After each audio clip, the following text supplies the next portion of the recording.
Demonstration of Ustream producer. Hiring a police officer to give out a card or something similar to that. If we were able to mandate what a police officer did during a stop, then we would be able to mandate what a teacher did in her classroom or how a firefighter fought fires. It's not something that a legislature is allowed to do. So I don't disagree with you on that. I have a lot of questions about the effect of these bills if they weren't constitutionally mandated. The fact that you've stayed, and I've asked you to stay as long as you can, but I know that you only agreed to 2 hours, and unfortunately, there are many councilmen who won't get asked, won't be able to ask questions despite how important this is to them because of time limits that people have not constrained themselves to. So again, I ask you to stay as long as you can. I know you've only committed to 2 hours to talk about that, so I'll hold off until after my colleagues go. I did want to talk about the Inspector General bill for a moment. As you know, it was my father back in the late 90s that tried to put in an independent police review board. It was a great idea. Council supported it. We passed it. I wasn't there, but the council passed it. It was vetoed by the mayor, and then we overrode it, and it went to court, and the council lost, saying that it was a curtailment of the mayoral powers. Now, the main reason the court used was that we provided in that bill that the council would recommend some of the board members, and the mayor could choose from those recommendations. This bill is well crafted when it comes to that because it says the council can recommend who the Inspector General will be, but the mayor does not have to choose one of those recommendations. So based on that, I'd like to hear your legal opinion as to why this bill would be ruled a curtailment in the courts. Well, I'd say a couple of things about that. Number one, it is true that when the appellate division ruled on both hiring a police officer to give out a card or something similar to that. If we were able to mandate what a police officer did during a stop, then we would be able to mandate what a teacher did in her classroom or how a firefighter fought fires. It's not something that a legislature is allowed to do. So I don't disagree with you on that. I have a lot of questions about the effect of these bills if they weren't constitutionally banned, but you're not prepared to talk about that, so I'll hold off until after my colleagues go. I did want to talk about the Inspector General bill for a moment. As you know, it was my father back in the late 90s that tried to put in an independent police review board. It was a great idea. Council supported it. We passed it. I wasn't there, but the council passed it. It was vetoed by the mayor, and then we overrode it, and it went to court, and the council lost, saying that it was a curtailment of the mayoral powers. Now, the main reason the court used was that we provided in that bill that the council would recommend some of the board members, and the mayor could choose from those recommendations. This bill is well crafted when it comes to that because it says the council can recommend who the Inspector General will be, but the mayor does not have to choose one of those recommendations. So based on that, I'd like to hear your legal opinion as to why this bill would be ruled a curtailment in the courts.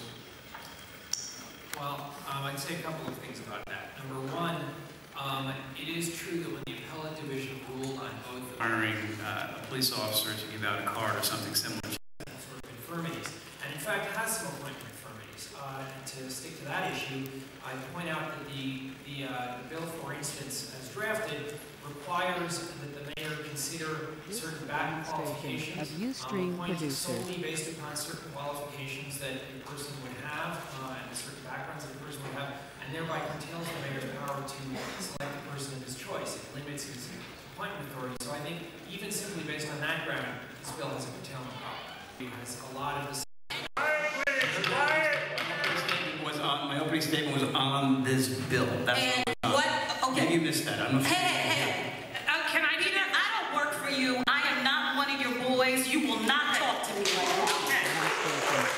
Okay. So let's. I thought you were professional. Peter. I thought you were too. Don't do tit for tat, because I'll win this. Don't do it. So I think it is important to understand. Should I laugh? 1, 2.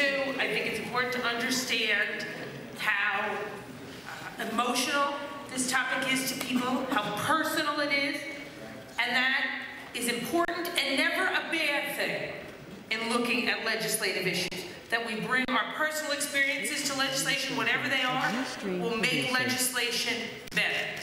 Now, Peter is right. We have to stay to the greatest degree we can onto the legislation, but this legislation is legislation related to a much bigger topic.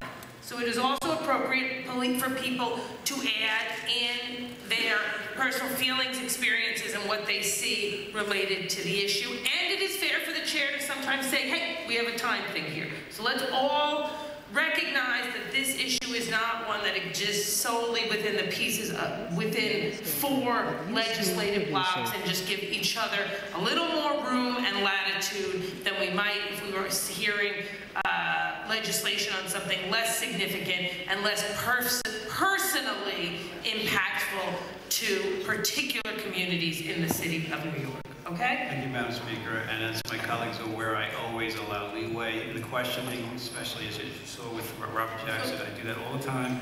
And I would rely on the professionals and my colleagues to try to minimize their speeches and ask them questions.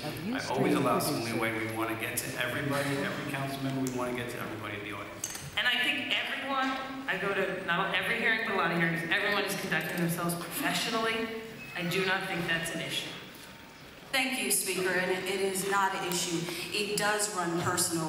I think that if a situation where the chair, if his father were an 88-year-old man who's being pulled over and being called a boy and fitting a description, then it would be different. So my question is, given everything that you're saying, even if I agreed and said, okay, what do you think is the reason for the high numbers of Black and Latinos being stopped, questioned, frisked, without this, being stopped, questioned, and frisked without reasonable, or what is the reasonable suspicion if it's not just being Black and Latino? Well, Councilmember, I guess I would say that the police department's policy and what it trains its officers to do is to do stops based upon reasonable suspicion on an individualized basis. If someone is being stopped without suspicion, that's not what they're trained to do, it's not what they're supposed to do, and it's not, we don't agree with it. We don't think that's not the policy of the New York City Police Department. That said, you know, it sounds like what you're asking, you know, if you're asking me whether the city's position, the city agrees that people are stopped simply on the basis of their race. No, the city does not agree with that. The city doesn't believe that's what's going on. The city believes that the stop questioning and frisking is being done on an individualized basis in these situations based upon the facts. That's not to say that every single one of every stop that ever happens is correctly done, and that there aren't mistakes made, but simply that the police department's policy is not to do what it sounded to me like you might have been asking me about. So the city believes that these stop, question, and frisk numbers are in fact accurate and reflect the majority of the police officers following procedure.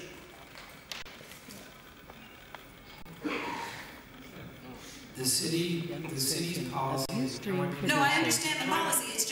It's a yes or no. Like, the city stands behind these numbers and feels that yes, these numbers reflect NYPD following their policies. The city believes that the vast majority of police officers do their job professionally and appropriately and according to the facts as they know them.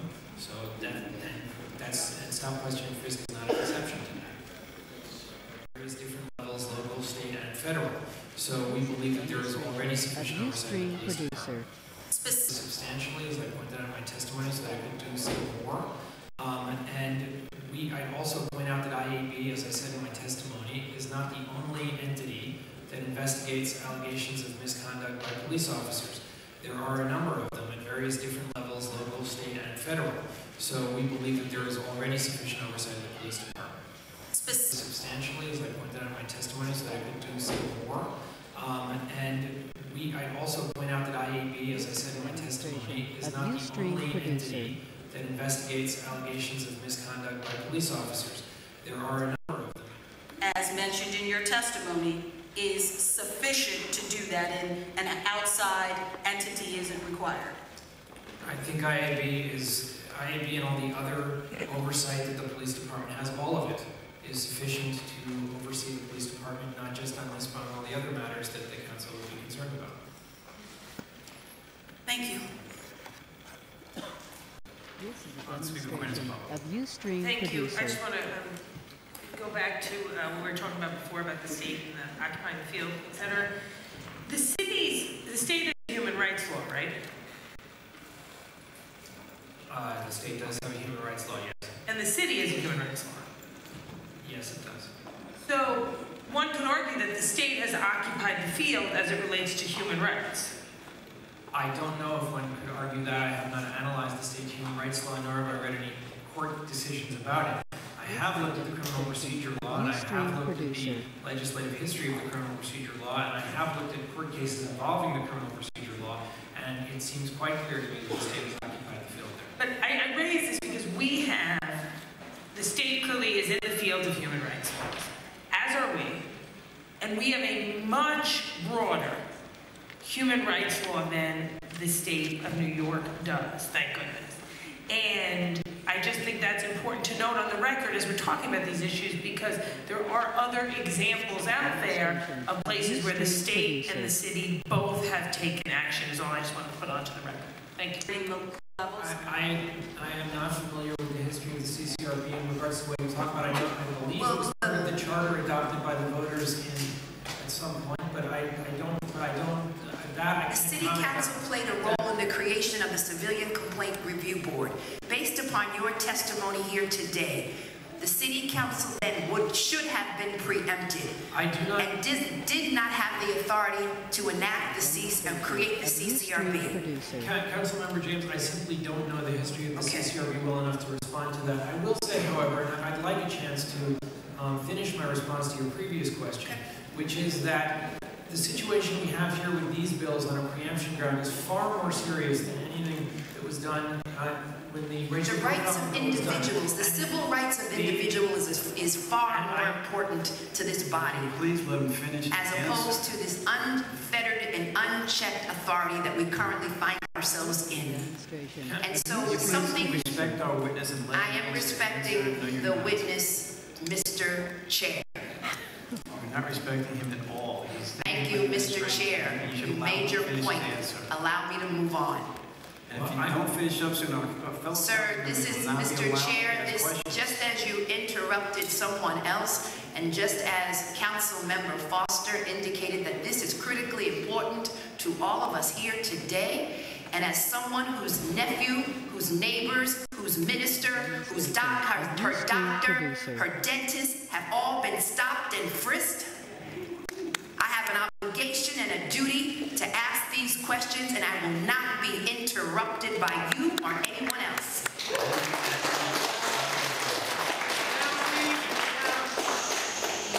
You may answer the question. I was saying that the bills that are currently before this committee are bills that would change Of Ustream producer. with existing state law. Now, we disagree about the general preemption issue, and people can disagree. On the specific preemption issue, though, and I've gone through this with a number of members of the committee now, there are clear conflicts and differences between these bills and state law, and that is in preemption law specifically disallowed. I agree with all the members of this committee that these are very serious matters.